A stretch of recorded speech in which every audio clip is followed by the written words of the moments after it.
Sud Radio, le grand matin week-end, l'info Éco Plus, Didier Testo. Cher Didier, bonjour. Bonjour Maxime. Merci d'être avec nous ce matin. Cette semaine, vous avez choisi de nous parler d'une monnaie baptisée stablecoin.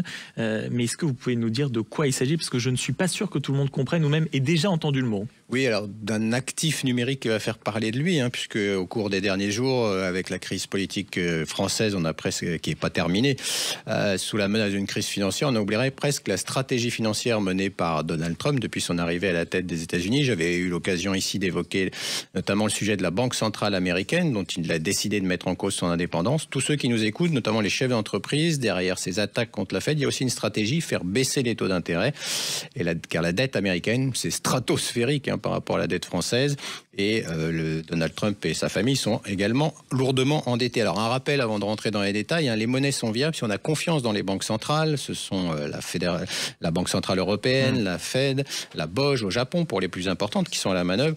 Pour faire simple, ceux qui nous écoutent le comprennent, l'écolier qui achète son pain au chocolat sur le chemin de l'école, il donne de l'argent à un commerçant, puis il a un échange, et cet échange, il reçoit ce qu'il a demandé, et la monnaie sert donc à échanger. Un intermédiaire dans une transaction, sans elle, on pourrait rien se procurer. Et donc, on va aussi comparer les prix. Notre unité de compte à nous, c'est l'euro. Sans unité de compte, on ne peut pas faire d'arbitrage. Alors, la monnaie est aussi une réserve de valeur. Pensez à la tirelire de vos parents, que vos parents ont offert. Du stock quelque part pour acheter plus tard son premier travail, un salaire, un compte en banque, un livret. Si on peut épargner, je stocke, j'épargne mon argent pour le futur, et alors l'épargne devient une réserve. Ce sont les trois grandes fonctions de la monnaie à ce jour. Mais donc là, si j'ai bien suivi, vous nous parlez de monnaie classique. Or, en début de chronique, on a abordé le stablecoin. Et ça, j'en ai toujours pas entendu parler. C'est quoi? Je l'avoue. Pour un peu de pédagogie, parce que depuis 15 ans, les banques centrales dont je vous parlais ont augmenté le stock de monnaie. Les économistes disent monétiser la dette publique en achetant des obligations des États pour au final injecter de la monnaie dans l'économie. Alors je reviens au dollar, on a pu voir au cours des derniers mois un reflux de la part des investisseurs étrangers sur les obligations américaines en dollars, la confiance s'est envolée.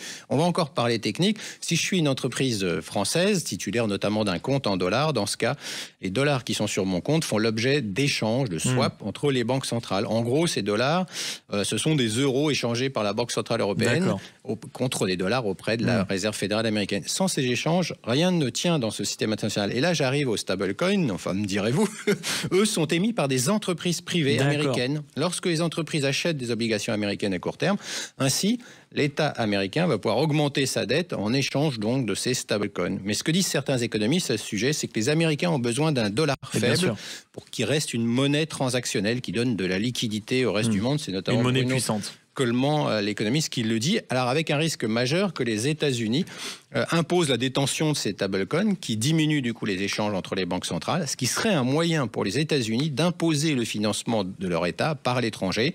Conséquence, dollar faible, endettement américain, inflation aussi qui revient, une crise financière mondiale est possible. En 71, il faut se rappeler, pour ceux qui nous écoutent, les plus anciens, que Nixon avait détruit les accords monétaires de l'après-guerre. Ça avait créé une décennie de chaos. Et Jean Tirole, qui n'est pas n'importe qui, c'est le prix Nobel d'économie, dans une interview récente au Financial Times, alerte sur l'absence de régulation de ces nouveaux actifs, l'absence suffisante de régulation.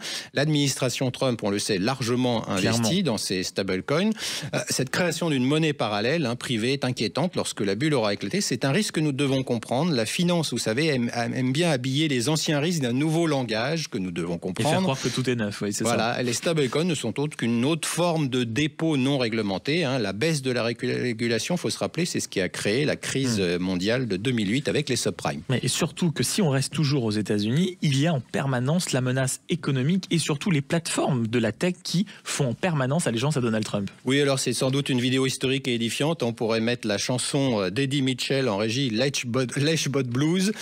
Ça aurait sa place. Poutine a ses oligarques, Donald Trump a ses dirigeants de la tech autour de la table, tout ce qui compte dans cet univers. Alors, il faut noter ce qu'ils ont dit, puisque Donald Trump lui disait qu'il avait les esprits les plus brillants autour de lui. C'est un groupe de HPI. Il y avait Meta, il y avait Apple, OpenAI, Microsoft. Et vous avez par exemple cette déclaration de Sundar Pichai qui est de Google. Le plan d'action sous votre direction, Monsieur le Président, est un excellent début. Nous sommes impatients de travailler ensemble. Merci pour votre leadership. Bon, on a compris que la tech américaine allait rester dominante. Et il y a eu, cette semaine, ils ont sans doute pu célébrer le fait que Google ne sera pas démantelé. L'antitrust américain n'a pas réussi. Nouvelle preuve que la tech va continuer son parcours au-dessus des États. Les plus anciens qui nous écoutent se souviennent peut-être du conglomérat ITT. Il avait fallu 30 ans. L'antitrust à l'époque avait réussi à le démanteler, cette pieuvre, qui avait quand même réussi certains à faire des paris politiques, notamment en les finançant. Et puis en bref, pour terminer, le rapport de l'Agence internationale de l'énergie présentera un scénario montrant une demande de pétrole et de gaz en hausse jusqu'en 2050 et une consommation de charbon bien plus élevée. Il faudrait que les politiques en prennent compte. Et puis nous suivrons bien sûr cette semaine l'évolution des taux d'intérêt après la dernière décision de l'agence Fitch. Ça, c'est une évidence. Merci beaucoup, mon cher Didier Desto. Je rappelle que vous êtes le fondateur de la Bourse et la Vie TV. Merci beaucoup. Merci, Maxime.